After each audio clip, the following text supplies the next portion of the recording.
உனக்காக காத்திருக்கிறேன் பகுதி 10.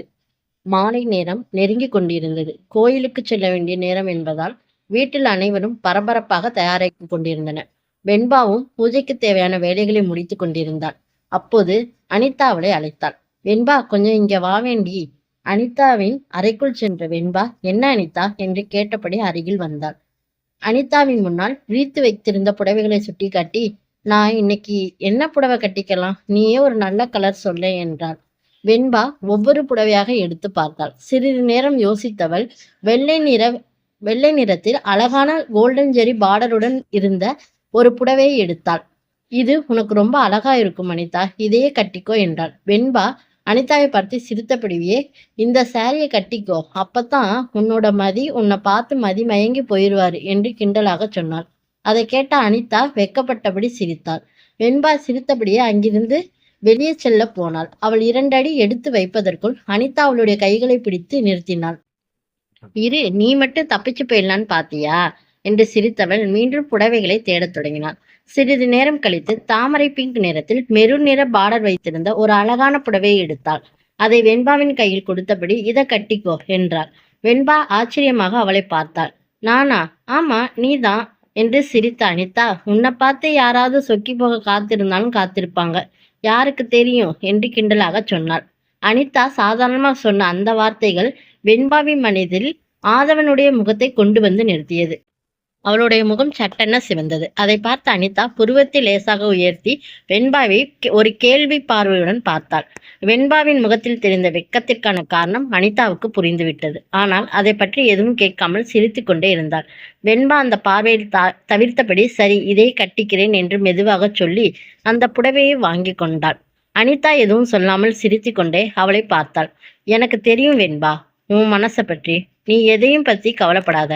உன்னோட இந்த சந்தோஷம் எப்பவும் நிலைச்சிருக்கணும், அதுதான் எனக்கு வேணும். நீ எப்ப இதெல்லாம் சொல்ல தயாரா இருக்கியோ அப்ப சொல்லு, அது வரைக்கும் நான் காத்திருப்பேன் என்று சொன்னாள். யாரென்றே தெரியாத ஒருவரை இவ்வளவு நம்புவது சரியா தவறா என்று வெண்பா மெதுவாக கேட்டாள். அதற்கு அனிதா அவளை பார்த்து சிரித்து கொண்டே, உன் இதயம் என்ன சொல்லுதோ அதையே முழுசா நம்பு என்று கூறினாள். வெண்பாவின் முகத்தில் ஒரு புன்னகை மலர்ந்தது. அவள் அனிதாவை பார்த்து தலையசைத்து விட்டு அறையை விட்டு வெளியே சென்றாள். சிறிது நேரத்தில் அனைவரும் கோயிலுக்கு செல்ல தயாராகி வெளியே வந்தனர். அனிதா தன் அறையிலிருந்து ரெடியாகி வெளியே வந்தாள். அவளை பார்த்த மதி அவளுடைய அழகை கண்டு சொக்கி விழுவது போல நடித்து காட்டினாள். அதை பார்த்த அனிதாவிற்கு வெட்கமும் சிரிப்பும் கலந்து வந்தது. மதியின் நெஞ்சில் விளையாட்டாக லேசாக தட்டி, சும்மா கிண்டல் பண்ணாம இரு என்று சொன்னாள். அதை பார்த்து கொண்டிருந்த அனிதாவின் அம்மா சிரித்தபடியே, விளையாட்டெல்லாம் போதும், கோயிலுக்கு போக நேரமாச்சு, இங்க வா அனிதா என்று அழைத்தாள். அனிதா அருகில் சென்றதும் அவளுடைய தலையில் பூ வைத்து விட்டாள். பிறகு வெண்பாவை தேடிய போது அவள் அங்கே பைகளை எல்லாம் எடுத்து வைத்து கொண்டு ஒழுங்குபடுத்தி கொண்டிருந்தாள். அதை பார்த்ததும், வெண்பா இங்க வா என்று அழைத்தாள். வெண்பா அருகில் வந்ததும் அவளுடைய தலையிலும் பூ வைத்து விட்டாள். அனிதாவின் அம்மா சிறுவயதிலிருந்தே வெண்பாவை தன் மகளைப் போல பார்த்து பார்த்து வளர்த்தவர் என்பதால் அவர் அன்பாக தலையில் பூ வைத்து விட்ட அந்த சிறிய தருணமே வெண்பாவுக்கு மிகுந்த சந்தோஷத்தை தந்தது. வெண்பா தன் தலையில் வைத்திருந்த பூவை மெதுவாக தொட்டு பார்த்தாள். பிறகு அதன் மனதை முகர்ந்து பார்த்தபடி குழந்தைத்தனமான சந்தோஷத்துடன் ரசித்து கொண்டிருந்தாள். அந்த நேரத்தில் அறையிலிருந்து வெளியே வந்த ஆதவன் பார்வை வெண்பாவின் மீது விழுந்தது. தாமரை பிங்க் நிறத்தில் மெரூன் நிற பார்டர் வைத்திருந்த அந்த புடவையில் தலையில் சூடியிருந்த மல்லிகை பூவுடன் வெண்பா அவனுடைய கண்களுக்கு முற்றிலும் புதிதாக தெரிந்தாள்.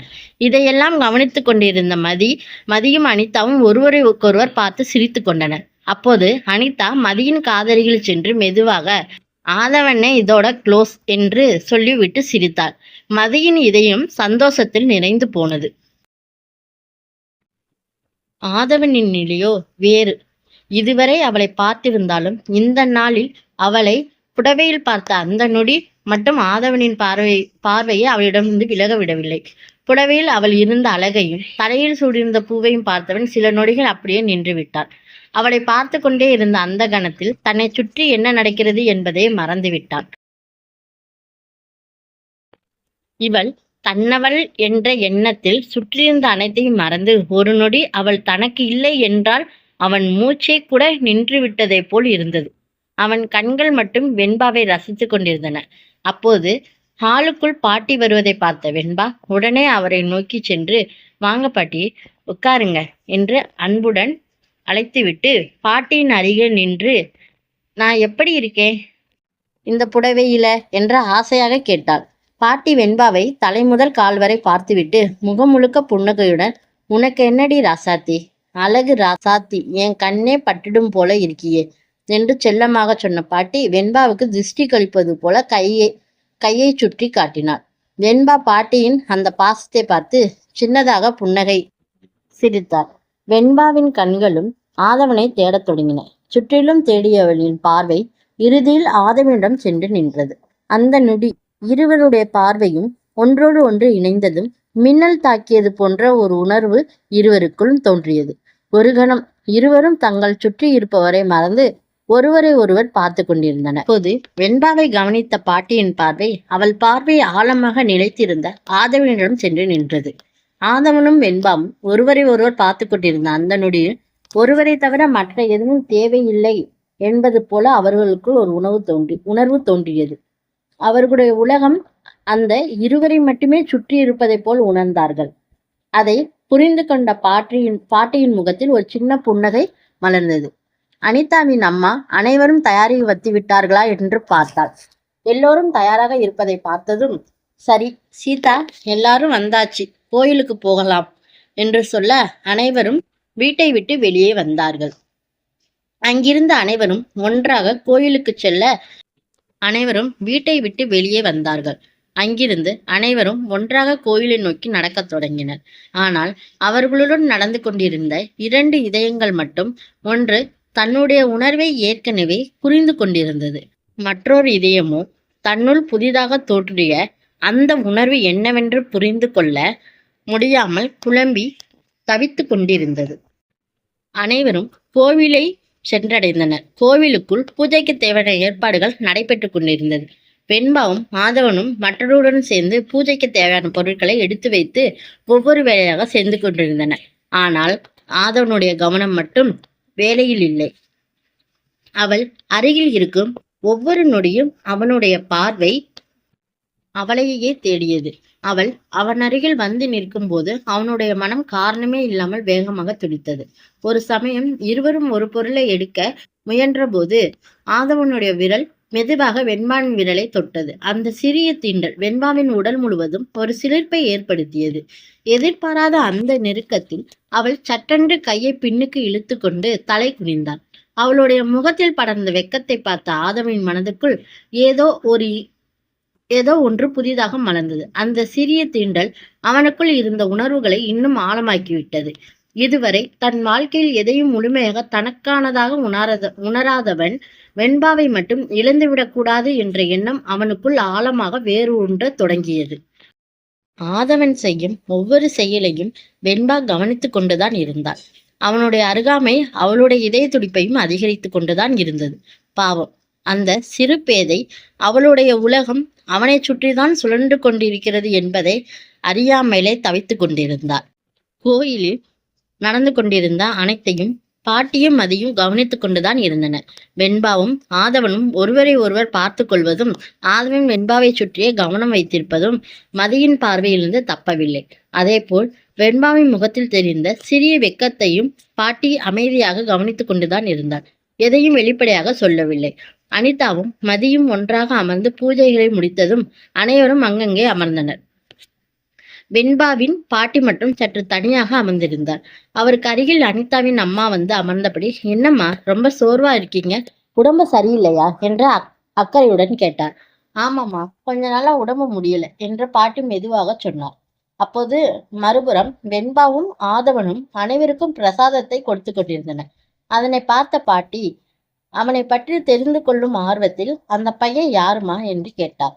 அனிதாவின் அம்மா ஆதவனை பார்த்துவிட்டு, அவனா, அவன் மதியோட டிரைவர் என்று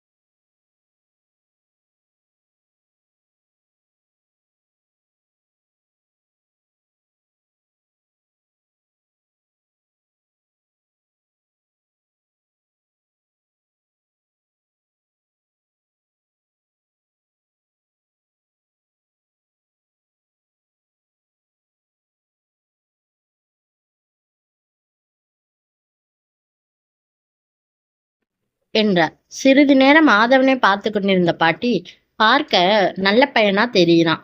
ஆமாமா, நானும் அந்த பையன் வந்ததுல இருந்தே கவனிச்சுக்கிட்டு தான் இருக்கேன். ரொம்ப அமைதியானவன், தான் உண்டு தான் வேலை உண்டுன்னு இருக்கிறவன். மதி யாரையும் அவ்வளவு சீக்கிரம் நம்ப மாட்டான்.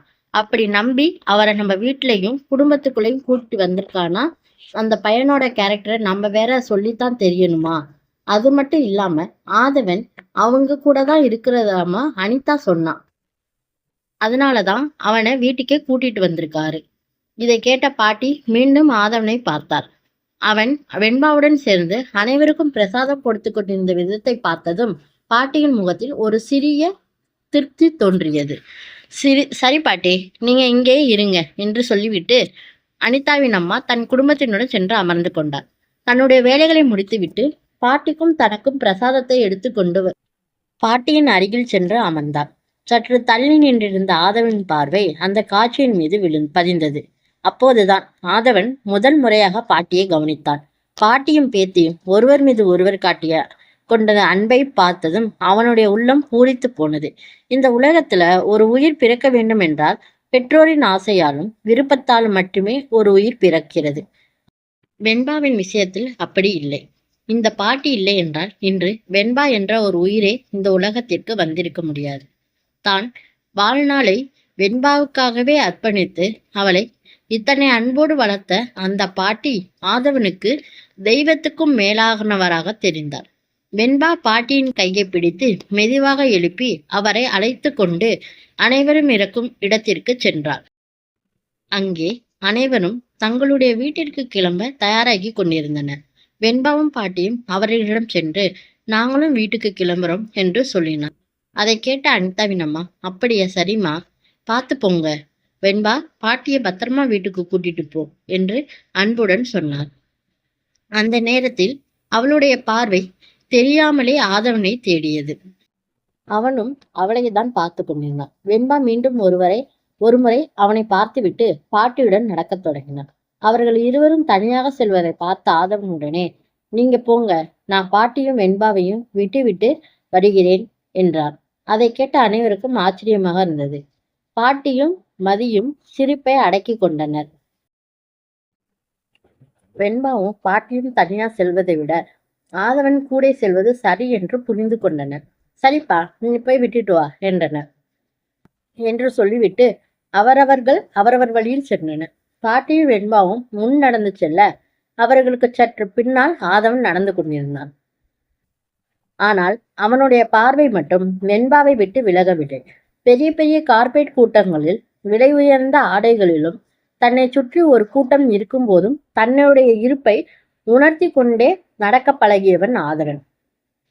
அவனை கடந்து செல்லும் பெண்கள் பார்வை அவன் மீது விழுவது புதிதல்ல. அவர்களுடைய அழகு பெரும்பாலும் அலங்காரத்துக்குள் உருவாக்கப்பட்டதுதான். ஆனால் வெண்பா அவள் எந்த முயற்சியும் இல்லாமல் அழகாக இருந்தாள். காற்றில் கலைந்த கூந்தலை அவள் அவ்வப்போது காதாரம் ஒதுக்கி கொண்டாள். மறுநொடியே காற்று அதை மீண்டும் முகத்திற்கு கொண்டு வந்து போட்டது. அவள் மீண்டும் சரி செய்து கொண்டாள். அந்த சின்ன சின்ன அசைவுகள் கூட ஆதவனுடைய பார்வையை அவளிடம் விளக்க விடவில்லை. அவன் இதுவரை பார்த்த அழகெல்லாம் கண்களை கவர்ந்தவை. ஆனால் வெண்பாவின் அழகு அவனுடைய மனதை தொட்டது. மெல்லிய காற்றோடு கலந்த மல்லிகைப்பூவின் மனம் அவனை தொட்டது. விலை உயர்ந்த பர்ஃப்யூம் மனங்களுக்கு பழகியவனுக்கு அந்த மெல்லிய இயல்பான மனம் புதிதாக இருந்தது. இவ்வளவு எளிமையான ஒன்று இவ்வளவு அழகாக இருக்குமா என்று அவனுக்குள் தோன்றியது.